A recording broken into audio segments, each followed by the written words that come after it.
One text destroyed my relationship. I always thought trust ended with betrayal, but for me, it started with curiosity. It was a normal Saturday, the kind where you do laundry, maybe order too much takeout, and argue about which Netflix show to rewatch for the 5th time. Julia had left her phone charging in the kitchen while she took a long shower. It buzzed 3 times once, then again, and then again in rapid succession. Normally I ignore it. We weren't one of those couples who checked each other's messages, or at least, we hadn't been. But this time, I looked, and I wish I never had. The first preview just read, "Are you sure he doesn't suspect anything?" My heart dropped. Second message, "You said you'd tell him before the trip." Third message, "I hate sneaking around like this. We're not doing anything wrong." I didn't open the phone. I didn't need to. The implications were enough. The betrayal wasn't confirmed in hard evidence. There were no explicit photos, no love declarations. But the tone, the timing, the phrasing, it painted a picture I couldn't unsee. Julia came out of the bathroom 15 minutes later, wrapped in a towel, humming. I stared at her like a stranger. "Your phone was buzzing," I said, calm as I could. "Oh, I'll check it in a sec," she replied, drying her hair. "Probably Sarah." She was lying. I could hear it in the casual way her voice skipped over my gaze. She didn't make eye contact. Julia, who used to over-explain everything, now brushed away her phone like it was nothing. I didn't press. Not then. Instead, I waited. That night, while she was asleep beside me, I looked through her messages. It took me 5 seconds to guess the passcode. Her birthday. The texts weren't from Sarah. They were from Ryan, a guy she used to work with. A guy she swore she hadn't spoken to in months. I scrolled up. The history wasn't explicit, no sexting, no professions of love. But it was worse in some ways. They were emotionally entangled, sharing late-night thoughts, complaining about me, laughing about inside jokes. And in one message she'd said, "I don't know if I can keep pretending everything's fine at home. But I can't hurt him. Not yet." I put the phone down. My hands were shaking. The next morning, I made her breakfast. Eggs, toast, her favorite iced latte. I didn't say a word. She smiled like nothing was wrong. And I felt like I was sitting across from someone who had already left me. I thought I would confront her. That was the plan, right? You find out your girlfriend's emotionally cheating. You lay the evidence down. You ask for the truth. You either work through it or walk away. Simple, clean to all. But that's not how it happened. What I did instead was nothing. I sat with the knowledge. I lived with it. I smiled when she talked about her day. I nodded along when she showed me some meme Ryan had posted publicly. She really had no shame. I even kissed her goodnight. But inside, I was unraveling. I was watching the version of us I believed in start to rot from the inside. And maybe, deep down, I was waiting for her to do the right thing. For her to come clean. She never did. 3 days passed. Then 4. I stopped sleeping well. I started overanalyzing everything, the time she spent on her phone. How she'd hesitate before answering certain questions. The new perfume she suddenly wore. It wasn't paranoia. It was confirmation bias because I already knew. By the 6th day, I was barely functioning. I went to work, came home, and just watched her. It's a strange thing, looking at someone you love and wondering how long they've been lying to you. Wondering how long they've been holding on to someone else while pretending it's still you. That Friday, we had dinner with her parents. Her dad joked about grandkids. Her mom asked when we were planning a vacation.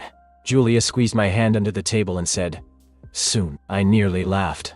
That night, I sat in our apartment, staring at her phone again. I didn't want to check it, but I did. It's a horrible thing. The more you know, the more you need to know. It's like picking at a scab you know will bleed. Their last conversation had been that morning. "Ryan, you're still going to that wedding with him." "Julia, I don't have a choice. We already RSVP'd. I'll make up some excuse to stay in a separate room." "Ryan, you said we'd talk after that weekend." "Julia, we will. Just don't pressure me, okay?" Pressure her? She was in control. She was orchestrating this whole performance, the fake smiles, the subtle distance, the planning behind my back. She was playing me, and still, I didn't say anything, but I started changing. I withdrew. I stopped initiating things. I stopped joking with her. I avoided touching her. When she asked if something was wrong, I told her I was stressed with work. She bought it, or maybe she just wanted to believe it.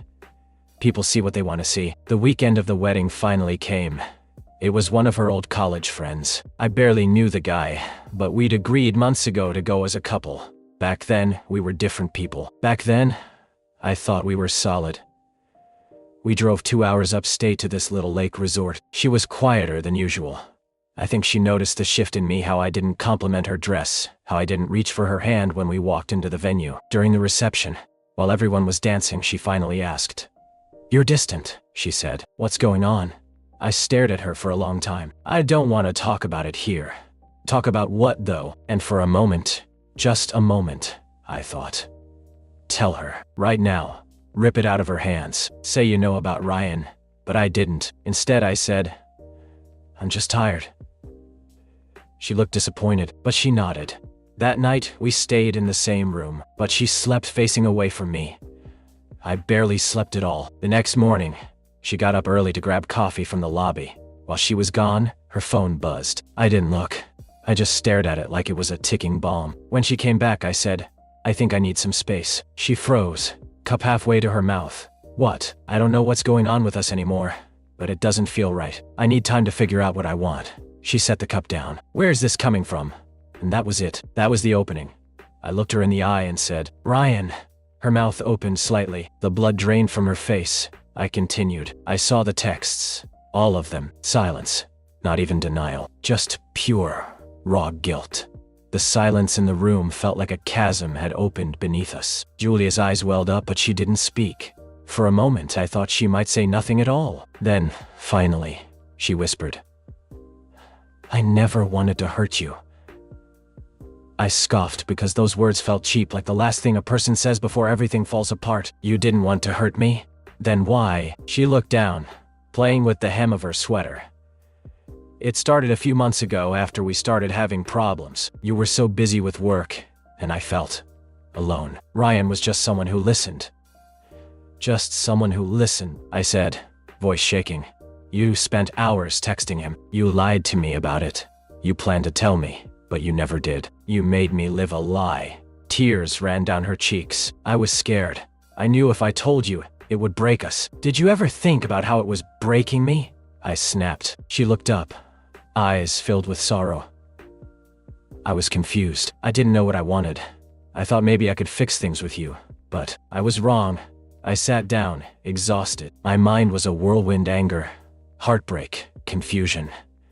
I had never felt so betrayed by someone I loved, but part of me still wanted to believe there was a chance to fix this.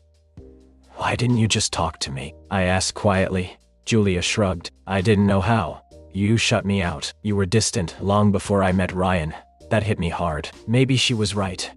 Maybe I had been so caught up in my own stress that I missed the signs. But that didn't excuse what she'd done. "I need time," I said. "Time to think." She nodded, wiping her tears. "I understand." The next few days were a blur. We barely spoke. When we did, the conversations were stiff and forced. I kept replaying every moment we'd shared, trying to figure out when things went wrong. I confided in a close friend, Mark, who had been through a similar situation. "Dude," he said, "you have to ask yourself if this is salvageable. Trust is gone. You can't just pretend it's there." But I wasn't ready to give up. Not yet. I decided to confront Ryan. Ryan's apartment was small but neat. When I showed up unannounced, he looked surprised but didn't act defensive. "Why are you here?" he asked, voice calm. I took a deep breath. "I want to know what this is. Between you and Julia," he sighed. "It's complicated. Is she the one?" I asked, trying to keep my voice steady. He shook his head. "No. She's just someone I talked to when I needed to. Like you said, she was lonely." "So why all the secrecy?" I pressed. He looked away. "Because it was wrong. I didn't want to be the cause of your breakup." We sat in silence. The tension was thick. "I'm sorry," he finally said. I nodded. "Me too. For not seeing the sign sooner." I left Ryan's place feeling even more lost. Julia and I had so much to untangle. I wasn't sure if I wanted to fight for us or walk away. That night, I sent Julia a message. "Can we talk? I think we need to be honest with each other. No more secrets." She replied almost immediately. "Yes, I want that too." When we met, it was the first time in weeks that I saw her without walls. She looked tired but hopeful. We talked for hours about everything. About what went wrong, what we wanted, and if there was a future. I didn't have answers, but for the first time I felt like we were on the same page. Our conversation that evening felt like walking through a minefield. Every sentence, every pause was charged with tension. But it was honest, raw, and unfiltered, and for the first time in weeks, it felt like maybe we could start rebuilding. Julia looked at me, eyes searching. I don't want to lose you. I swallowed the lump in my throat. I don't want to lose you either, but trust, that's harder to fix. She nodded. I know, and I'm ready to do whatever it takes. I wanted to believe her. I really did. Over the next few weeks, we tried to piece things back together. Therapy sessions, long talks, awkward silences filled with apologies. It was exhausting. Julia was making an effort, but the shadow of Ryan, the secrecy, the lies still haunted us. One evening we sat in the living room, the air thick with tension. I need to ask, I said cautiously. Did it ever go beyond texting? She hesitated, biting her lip. No, sure, it never did. I swear. I believed her, or at least, I wanted to. But the seed of doubt was planted, and it grew with every sleepless night. Then came the birthday party, a gathering of her friends. Ryan was there. Julia insisted I come. I want you to see that nothing's going on. I agreed, mostly to prove to myself I could handle it. At the party, Ryan's smile was too easy, his eyes always finding Julia. They talked like old friends, but something felt off. Later, I caught Ryan alone near the kitchen. Why are you still around? I asked, trying to keep my voice steady. He shrugged. Because Julia invited me. Do you still want her? I pressed. He looked me dead in the eye. No, but I'm not going anywhere just because you say so. That night, Julia and I fought like never before. Why won't you just leave? I yelled. Because I'm not the one who cheated, she shouted back. The argument spiraled. We said things we didn't mean, things that hurt. By the end of the night, I was alone on the couch, heart shattered. Days later, I found messages on Julia's laptop from Ryan. They were innocent on the surface, but the tone was too familiar. The way he signed off, "Miss you," tore me apart. I confronted Julia. Her defenses crumbled. It's complicated. I'm confused. I realized then that maybe the truth was more tangled than I wanted to admit. The next morning, I packed a bag. I need space, I said. To think. Julia nodded, tears streaming down her face. Please don't give up on us. I didn't know if I could promise that. The apartment felt emptier than ever. Julia was gone that morning, but the weight she left behind was suffocating. I sat on the couch, staring at the walls that had witnessed everything, the laughter, the fights, the betrayals. I kept replaying the last few months in my head, trying to find where it all went wrong. Was it me? Was it her? Or was it just the way life had changed us both? The days stretched into a haze. Work became a distraction, but it wasn't enough. I caught myself checking my phone, hoping for a message, an apology, a sign, anything. One afternoon, Mark called. Dude, you've got to move on, he said bluntly. You're stuck in this loop, and it's killing you. I'm trying, I replied, though my voice betrayed me. He suggested therapy, not couples, but for me. You need to heal, man. For yourself. I made the appointment. In therapy, I started to unravel the mess inside. The anger, the pain, the guilt. I learned that sometimes, the hardest person to forgive is yourself. Slowly, I began to understand that Julia's actions, while devastating, were not a reflection of my worth.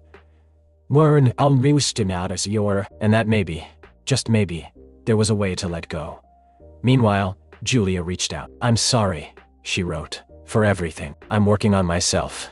I hope you can find peace, whatever that looks like. I didn't respond right away, but her words stayed with me. Months later, we met again, not as a couple, but as two people who shared a past.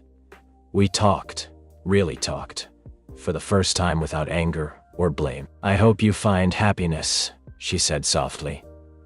Same to you, I replied, and for the first time I meant it. Looking back, that one mistake, her betrayal, shattered everything I thought was solid, but it also forced me to confront my own flaws, my fears, and ultimately to grow. I don't know what the future holds. Maybe we're done, maybe not, but I know this. Sometimes, losing someone teaches you how to find yourself. Update. After sharing this, I realized I'm not alone. So many of you reached out with similar stories. Thank you. Healing isn't linear, but community helps. Update 2. Julia and I are trying to rebuild a friendship. It's awkward but honest. Maybe that's all we can hope for. If you like this video, please subscribe for more.